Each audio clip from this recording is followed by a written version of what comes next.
But right over there on the other side of this highway is East St. Louis, Illinois. It is 98% black, and almost every one of its 40,000 residents is receiving welfare or some other form of public assistance. It also has the highest per capita murder rate in the country, higher than New York City or Washington, D.C. In the late night of September 15, 2006, the St. Clair County Police Department received an emergency call from 24-year-old Tiffany Hall, calmly saying she needed an ambulance because she was going into labor. Once the authorities arrived, Tiffany was just standing there holding a stillborn, claiming she delivered this child. They were rushed to a nearby hospital where medical examiners insisted that they examine her because they thought that she had just had a baby, but for some reason, Tiffany refused, and this sparked all kinds of suspicion. Good day, my good people. I am the Mysterious Black Bandit.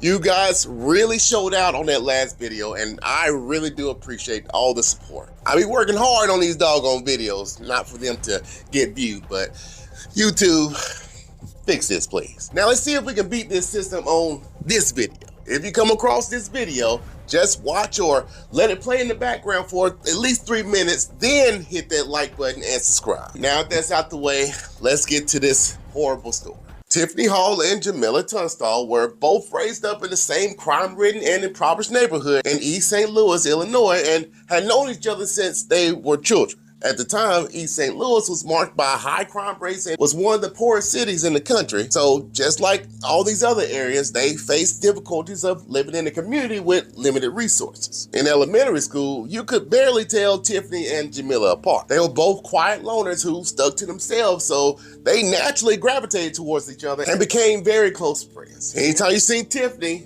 Jimella wasn't far away, and vice versa. They were almost like sisters. Growing up in this area wasn't easy for neither one of them, but for Tiffany, I'm not sure if she was going through some emotional problems or was fighting some demons, but once she hit those teen years, she started acting a fool. Her mother, Beverly Cruz, recalled a time when Tiffany had set the kitchen on fire, and then at the age of 14, they had gotten into a heated argument and she kicked her own mother in the leg. Her mother, understandably upset and not able to control her daughter, called the police on her and had her arrested. This led to Tiffany getting charged with domestic battery, and the judge sentenced her to a year probation. Not even a month later, officials wanted to revoke her probation after they discovered she wasn't trying to follow any other rules. Didn't show up for scheduled drug tests, wasn't staying at home as she was required to do, and was even skipping school. Now, the judge initially allowed her to stay at home, but frustrated with her defiance, weeks later, he decided to send her to the Department of Corrections to ensure the protection of the public. Now, by May of 1997, Tiffany was allowed to go home, but it was clear that this was just the beginning of a much deeper struggle. Now, despite everything Tiffany was going through, her best friend Jimella stayed by her side. Their bond was unbreakable, and they did just about everything together, from walking to the store to sneaking out at night when they weren't supposed to. Some would say that Tiffany wanted to be just like her and do everything she did, so when Jimella got pregnant with her first child, just a few months later, Tiffany became pregnant as well. By 2004, Jimella had 2 more children. Another son named Ivan and a daughter named Janilla. And around that same amount of time, Tiffany had her second child, but she was just trying to be like Jimella because she wasn't a fit mother. Back in August of 1999, Tiffany had lost custody of both daughters after someone had called CPS on her. The judge found evidence that the youngest, who was just an infant at this time, had sustained serious injuries while in her care. Even Tiffany's mother said that she remembers seeing the baby looking like a rag doll, completely limp, when Tiffany was carrying her around. Now, 2 years after working with child welfare services and proving to the courts that she had made significant changes, both of her daughters were given back, but this was a horrible decision. Her first daughter was born with a mental disability, and Tiffany didn't have the patience to deal with this child, and whatever she had did to the second child caused her to have problems as well. It was stated that at the age of 7, the little girl was still talking like a baby and wore diapers. Now, despite Tiffany's struggles, her and Jimella supported each other through the tough times. Both of their baby fathers had left, and their relationship had grew stronger. Tiffany often helped take care of Jimella's 3 children and vice versa, but over time, their relationship started to crumble. When they hung out or went to these parties, Tiffany couldn't help but notice that Jimella was becoming a popular girl and was getting way more attention from the fellas than she was. Now, it wasn't that Tiffany didn't want Jimella to enjoy herself, but experiencing this caused that jealousy to take root, and from there, it was like she was in competition with her with everything. And like I said, they were both single mothers and were spending a lot of time together, but it wasn't long before Jimella found her another man named Sean Smith, and within a few months, she became pregnant with her fourth child. Unlike the other guys Jimella had been with, Sean wanted to stick around, not just for his own child, but to help take care of Jimella's other kids. Now, at first, Tiffany couldn't help but feel a little bothered by how things were turning out for her friend, but soon she started to turn things around for herself. She enrolled in college to become a certified nurse assistant, and on top of that, she made herself a military man. For a while, everything seemed to be going well for Tiffany, but then her boyfriend was deployed and had to leave immediately, and this is when things started to shift. Deep down, Tiffany felt that she was losing in this little imaginary competition she had with Jimella. She had to watch her friend have her man by her side, 3 perfect kids, and on top of that, she had another baby on the way. This made Tiffany sick to her stomach with envy. So with Jimella living her little perfect life, Tiffany comes up with a crazy plan that she feels will even things out. First, she calls her boyfriend, who was overseas, and tells him that she was pregnant. Then, for the next several months, she put on a show. Everywhere she went, she waddled around while pushing her stomach out and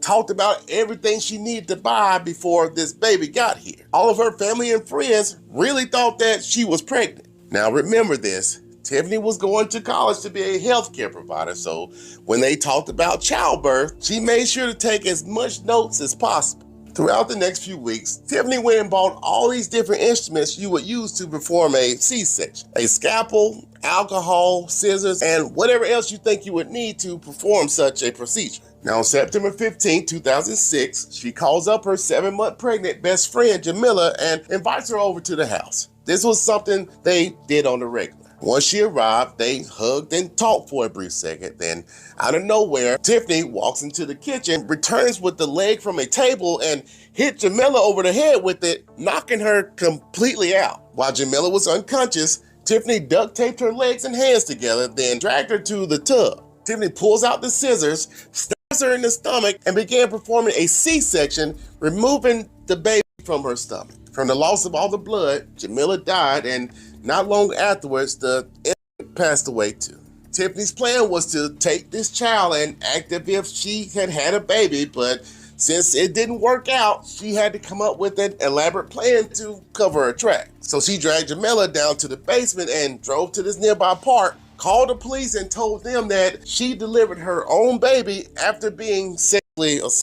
Once the ambulance and police arrived, the baby and Tiffany were transported to the hospital, where they questioned her about what happened, but of course, she wouldn't cooperate. The doctors, who were concerned about her well-being, tried to examine her, but when they did, she started acting hysterical, pushing them away, and refused anything they tried to do for her. Now, a few days had passed, and investigators had reached back out to her to see if she was okay, and also to follow up with this assault claim. Well, still trying to go along with her plan, she tells them that she's too busy planning her daughter's funeral to worry about their little investigation. Of course, this raised some suspicion, but they tried to be reasonable and left her alone. But Jimella's boyfriend wanted some answers. Last thing he knew was that his girlfriend was headed over to Tiffany's house. Mind you, Jimella had been missing for days and left all her other children at his house. So sensing the pressure was kind of closing in on her, Tiffany devised yet another twisted plan to keep her lives afloat. On September 18, 2006, Tiffany drove to Sean and Jimella's house and told Sean that Jimella didn't want to see him anymore and asked her to pick up the kids. Since she had babysat for Jimella plenty of times, Sean didn't think twice. He packed up their things and sent them off with Tiffany. That day, Tiffany kept the kids entertained with games and made sure they were fed, but when the sun went down, her true intentions came to light. She tells them they need to take a bath before bed. One by one, she took them in the bathroom and dropped them in the same tub she killed their mother in. Tiffany really thought that her little plan was going well, but it wasn't long before everything started to unravel. On September 21st, 2006, the day of the baby's funeral, who she named Taylor Horn, Tiffany called the funeral director and asked if she could reschedule to a different day just minutes before the service was supposed to start. She claimed that more family members wanted to come but couldn't make it on this day. Of course, he wasn't able to do it. Now, during the baby's funeral, Tiffany meets up with her boyfriend who had came all the way home because he believed that he was the father to this child. As they sat there and talked, Tiffany ended up confessing that she had killed a 7-month pregnant woman and stole her fetus. Her boyfriend, absolutely shocked about what he had just learned, immediately contacted the police as soon as Tiffany left to head to the funeral she was 2 hours late for. Now, by this time, authorities had already discovered Jimella's body in a weeded lot just a block from the same state park where Tiffany had called them from 6 days earlier. And near this body were a pair of scissors that they suspected were used to cut out this baby. That same day, 24-year-old Tiffany Hall was arrested for the murder of her best friend, 23-year-old Jimella Tunstall, and the unborn child, and a $5 million bond was set. Now, Jimella's other 3 children were still missing, and at that time, Tiffany wasn't cooperating. So on September 22nd, 2006, the investigators went to the media and the public to help find their children who had been missing for 4 days. Dozens of law enforcement officers and volunteers launched a desperate search at the state park, scouring the area by foot, horseback, boats, and even used cadaver dogs. Now, despite their efforts, the search turned up nothing, but little did they know they had already been close to these children. Just the day before, detectives visited Tiffany's apartment to collect photographs of the missing kids for the media to release. And at that time, they didn't see anything out of the ordinary. However, when they returned on that Saturday night after Tiffany finally confessed, police found the disturbing scene inside this apartment. The oldest child was discovered in the dryer and the other 2 were in the washing machine. During Tiffany's hearing, an Illinois State Police investigator told the jury that Tiffany confessed on videotape to hitting Jimella twice over the head with the leg of a table, then bound her hands and feet together with duct tape. She also stated that she had been thinking about taking this baby for some time before going through with it. And also, when she had the 3 children over her house, she told them it was bath time, and this is when she drugged them. Now, one of her lawyers stated he couldn't speak to her motive or discuss whether Tiffany has shown any remorse. He said his client was mentally fit to stand trial, but she had some unresolved health issues and a low IQ in the mid-70s. Now, initially, Tiffany pleaded not guilty, but on June 9th, 2008, she entered a guilty plea to multiple charges, including 4 counts of first-degree murder and 1 count of intentional homicide of an unborn child. In exchange for a guilty plea, the state agreed to withdraw its notice of intent to seek the death penalty, and she received 4 life sentences with an additional 60 years without the possibility of parole, and she is now being held at the Logan Correctional Center.